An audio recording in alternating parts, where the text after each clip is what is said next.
ଜୟ ଜଗନ୍ନାଥ ସାଙ୍ଗମାନେ, ଏ ଦେଖନ୍ତୁ ଏଇଟା ଲିମ୍ବ ପତ୍ର ଆପଣ ତ ଜାଣିଥିବେ। ଆଉ ଭାବୁଥିବେ ବି ଏ ଲିମ୍ବ ପତ୍ର କାହିଁକି ଆମେ ତ ଦେଖାଉଛି, ଆମେ ତ ଜାଣିଛେ ଏଇଟା ଲିମ୍ବ ପତ୍ର ବୋଲି। କିନ୍ତୁ ଦେଖିବାର କାରଣ ମାନେ ଏଇଟା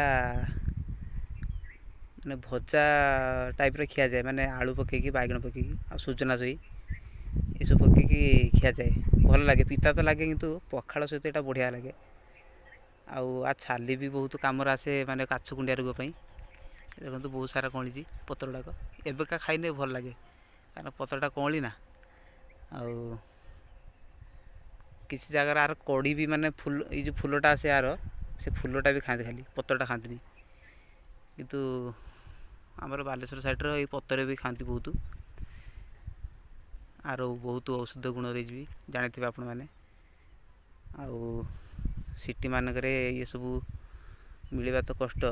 ଗାଁରୁ ଯଦି କେହି ନେଇକି ଖାଉଥିବେ, କ'ଣ କରୁଥିବେ। କିନ୍ତୁ ଏଇଟା ଖାଇବା କଥା ଏଇ ଟାଇମ୍ର, ଏଇ ଶୀତଟା ହେଉଛୁ ଶୀତ ଦିନର, ଏଇଟା ବହୁତ ଖାଆନ୍ତି କାହିଁକିନା ଏଇଟା କଅଁଳେ ଏଇ ପତ୍ରଟା ଏଇ ଟାଇମ୍ର। ଆପଣମାନଙ୍କ ଏରିଆରେ ଖାଆନ୍ତି କି ନାହିଁ ଏ ପତ୍ର, ଆପଣମାନେ କମେଣ୍ଟରେ କହିବେ। ଆଉ କେଉଁ କେଉଁ ଜିଲ୍ଲାରେ ଦେଖୁଛୁ କମେଣ୍ଟରେ ନିହାତି ଜଣାଇବେ।